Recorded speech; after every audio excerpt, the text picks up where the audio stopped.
Je suis professeure de sciences économiques et sociales au lycée Honoré d'Urfé.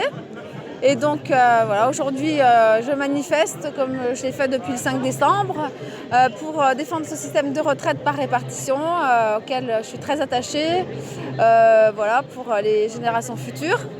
Voilà, c'est un principe dont on a hérité nous grâce aux luttes qui ont été menées avant nous et qu'on veut transmettre aussi à nos enfants et se battre pour ça aussi. Comment vous voyez la retraite à points qu'on nous vante encore hier soir? Qu'est-ce que vous pensez de tout ça? Je pense que la retraite à points, en fait, elle bénéficie à personne. Le seul qui va en bénéficier, c'est les banques et les assurances. Parce que toutes les pensions, en fait, vont être à la baisse.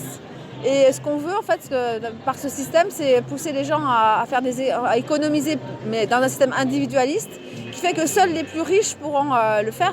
Et on a plein de personnes qui ne vont pas pouvoir le faire, qui vont avoir des pensions très faibles, une augmentation de la pauvreté, comme ça existe déjà dans certains pays, où la retraite à points est mise en place. Par exemple en Suède, où on a 4 fois plus de retraités sous le seuil de pauvreté qu'en France.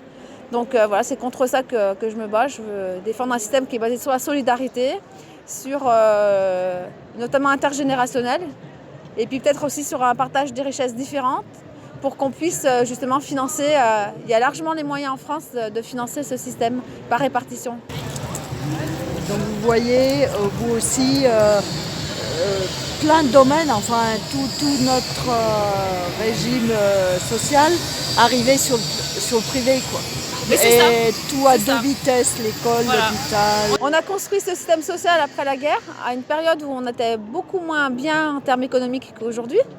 On y est arrivé et aujourd'hui on veut nous faire croire que c'est plus possible.